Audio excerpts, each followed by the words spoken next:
Welcome to the Deep Dive. Today, we're diving into one of those topics that feels both ancient and incredibly relevant, the Ten Commandments. You sent over some fascinating material about them, their origins, meaning, and how they've kind of rippled through history. I'm really curious to unpack all this, especially with you here, to help connect the dots. It's a story that never really gets old, does it? Even beyond their religious significance, the Ten Commandments kind of touch on these core ideas about morality, justice, and the kind of society we strive to build. Exactly. I mean, we all know these commandments, at least in passing, but I have a feeling there's a lot more to uncover here than just those simple phrases. Absolutely. To really grasp their significance, I think we need to understand the context. We can't just take them at face value as if they just appeared out of thin air. Right. So, let's set the scene. It wasn't just some random Tuesday afternoon when these commandments showed up, was it? Not at all. Picture this. The Israelites, after centuries of slavery in Egypt, are making their dramatic escape led by Moses. It's this epic journey through the desert, filled with hardship, but also miracles. Things like manna falling from heaven to feed them, and water springing from a rock when they're parched.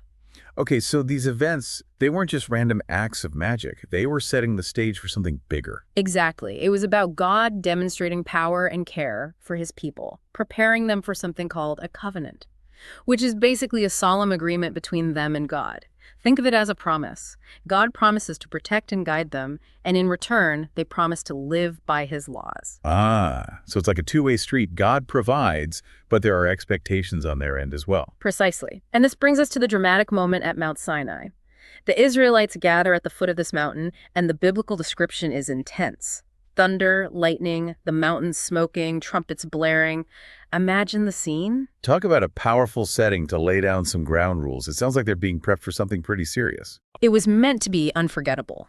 God calls the Israelites to become a kingdom of priests and a holy nation. It's this incredible offer, this vision of a people set apart. But it hinges on their obedience. And that's where the Ten Commandments come in.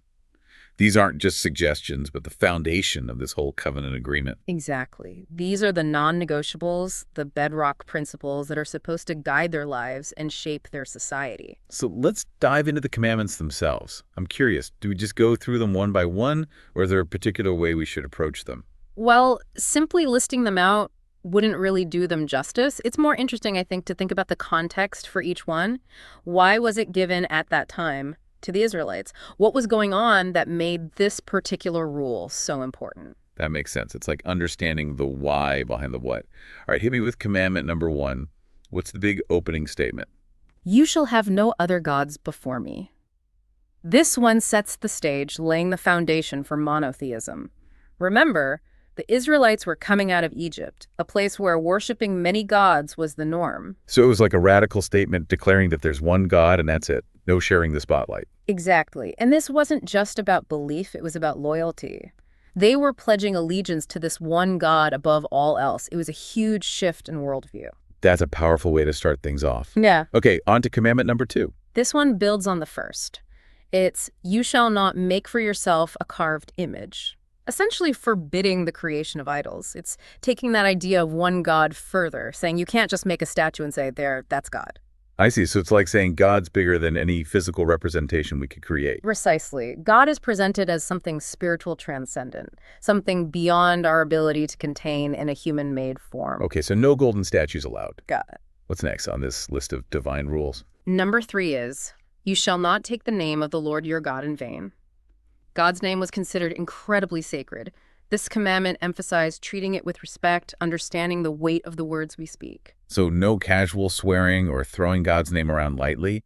It's about recognizing the power of language and using it with intention. Exactly. It's about reverence, but it also hints at the power of words to build up or tear down. All right, moving on to number 4. This one always takes me back to childhood. Remember the Sabbath day to keep it holy. What's the deeper meaning behind this one?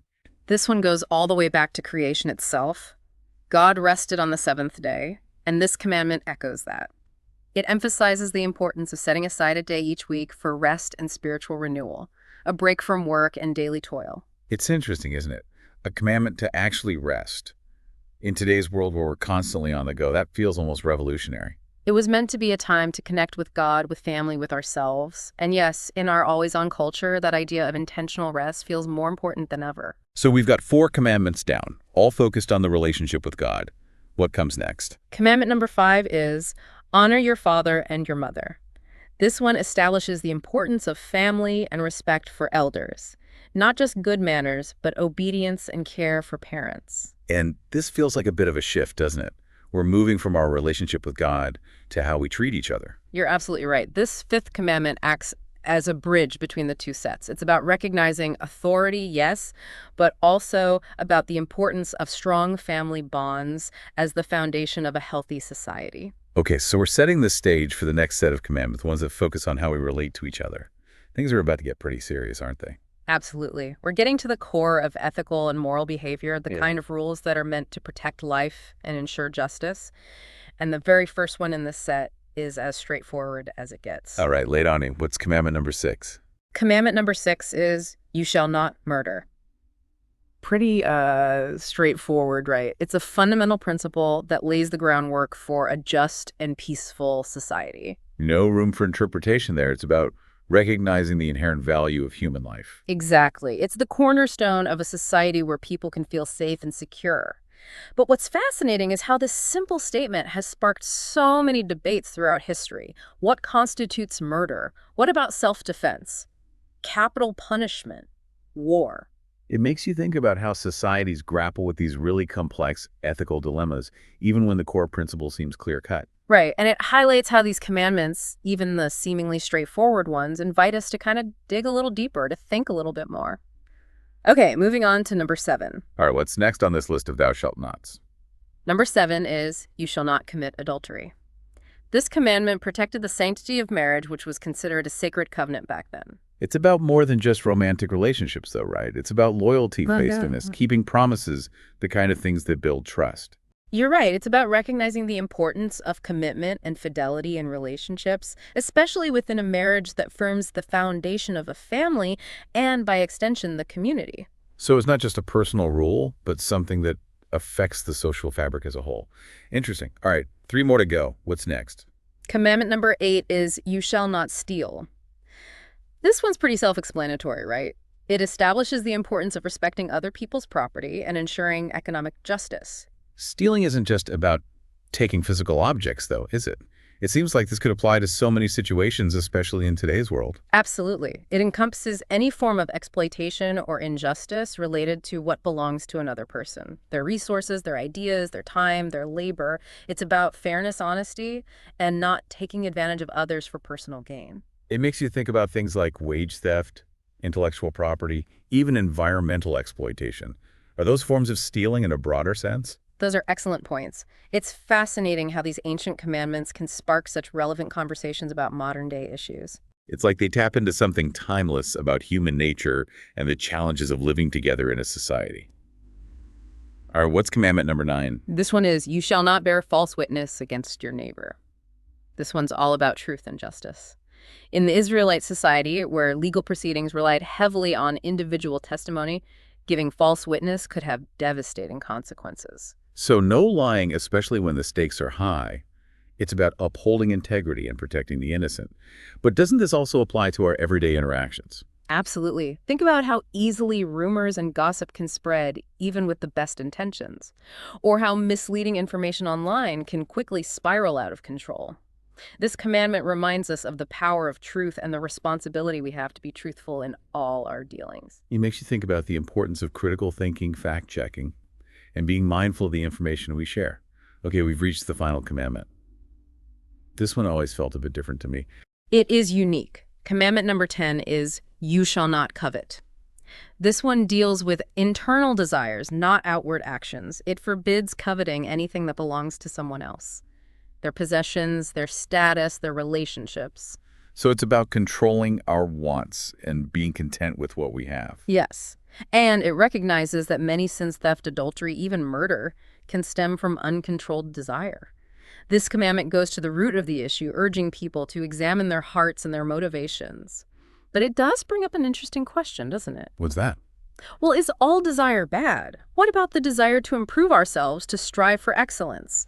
Where do we draw the line between healthy ambition and destructive covetousness? That's a great question. It seems like this commandment invites us to consider the nature of desire itself and the role it plays in our lives. Exactly. It's a reminder that true contentment comes not from accumulating more, but from appreciating what we have and focusing on what truly matters. But the story of the Ten Commandments doesn't end there. Wait, there's more. I thought we just covered all 10. We did, but remember, Moses was up on Mount Sinai for 40 days and nights receiving those tablets. Down below, things got a little complicated. Uh-oh. I have a feeling this isn't going to be good. What happened? Well, the Israelites, being human, started to get a little restless, a little impatient. They wanted something tangible, something they could see and touch, not just promises and invisible laws. I can see where they're coming from. Waiting around for 40 days with no updates, that's got to be tough. But what did they do? They started to doubt, to lose faith in Moses' return. They pressured Aaron, Moses' brother, into creating a god they could worship right then and there. Oh no, this is where that infamous golden calf comes in, isn't it? You got it. Aaron, giving in to the crowd's demands, takes all their gold and fashions a calf statue. Yeah. And the people, well, they go all out. Dancing, singing, feasting, a full-blown idol worship festival. It's like they completely forgot everything they'd just experienced.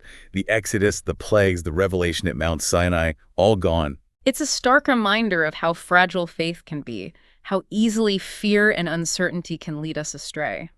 And it's a blatant violation of the covenant, especially those first two commandments against worshiping other gods and creating idols. I can only imagine how Moses felt when he finally descended the mountain, carrying those heavy stone tablets, literally radiating with God's glory, only to be met with this scene. His reaction is understandable. He's furious. He smashes the tablets in anger. It's a powerful image that shows just how high the stakes were. This wasn't just a minor slip-up. It was a complete rejection of everything God had just revealed. What a dramatic moment. So what happens next? Does God just smite everyone?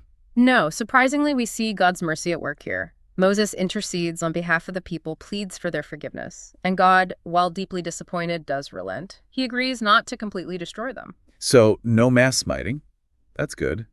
But there must be consequences for such a blatant act of disobedience. You're right. The golden calf incident isn't just brushed aside.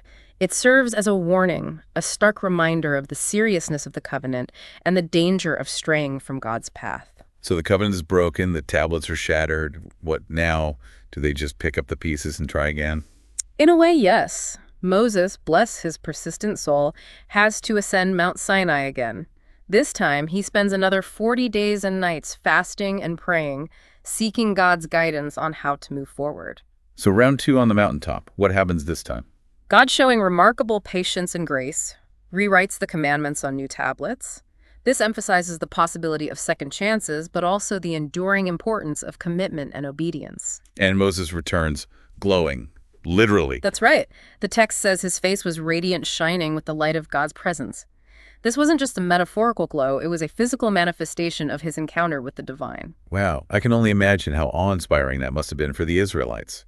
Talk about a visual reminder. But what did that radiant face symbolize? It was a powerful sign that reinforced Moses' authority as God's chosen leader. It served as a visual reminder of the renewed covenant and demonstrated that even after such a grave betrayal, God was still with them, still willing to guide them. What a powerful image. So they have the new tablets. Moses is radiating divine light. The covenant is back on track. What happens next in this epic saga? Well, they become the foundation for Israelite law and society. They shape everything from their legal system to their moral and ethical behavior, both as individuals and as a community. It's amazing how these 10 statements delivered on a mountaintop centuries ago had such a lasting impact. It really is. And their influence extends far beyond the ancient Israelites, too. They've been foundational for other religions, and their ethical principles are recognized across cultures, even for those who don't ascribe to a specific faith. That speaks volumes about their enduring relevance. But what about Christianity? How do the 10 Commandments fit into the New Testament? Didn't Jesus kind of change things up? That's a great question, and it leads us to a deeper understanding of what these commandments truly represent. Jesus didn't abolish the law, but rather fulfilled it, revealing its deeper meaning and purpose. Okay, I'm intrigued. What do you mean by fulfilled? Think of it this way. The 10 Commandments provided the framework, the basic guidelines for living a righteous life. But Jesus took those guidelines and showed what they truly meant, what they looked like in action. So he wasn't throwing out the rule book, but showing how to really live by its spirit. Exactly. For example, in the Sermon on the Mount, Jesus says that it's not enough to simply avoid killing someone. You have to go deeper, addressing the root of the issue. He says that even anger and hatred are violations of the commandment against murder. So it's about transforming our inner world, not just our outward actions. Precisely. And he does something similar with the commandment against adultery. It's not enough to just refrain from the physical act. Jesus says that even lustful thoughts are a form of adultery. It's about cultivating purity of heart and mind. It's like he's raising the bar saying, okay, you've got the basic rules. Now let's talk about what it means to truly embody them. That's a great way to put it. And the Apostle Paul, in his writings, emphasizes that love is the fulfillment of the law. He argues that the Ten Commandments are, at their core, expressions of how we love God and love our neighbor. It almost feels like a paradox. These commandments that initially seem so strict and rule-based are actually pointing us towards something deeper, a life of love and compassion. And that's a message that continues to resonate today, isn't it? It challenges us to move beyond a checklist mentality and really grapple with what it means to live a truly ethical and meaningful life. It's been quite a journey, hasn't it? From that dramatic revelation on Mount Sinai to the heart of ethical and spiritual life, these 10 commandments have woven their way through history, shaping cultures, laws, and even our understanding of ourselves. And the best part is, it doesn't end here. These commandments are a starting point, a springboard for deeper reflection. They invite us to grapple with complex questions about ethics, justice, and the meaning of a life well lived. So as we wrap up this deep dive, I want to leave you, our listener, with a thought to ponder. If you could add an 11th commandment to this list, what would it be? What principle, what value do you think is essential for creating a better world? Something to think about as you go about your day. Thanks for joining us on The Deep Dive.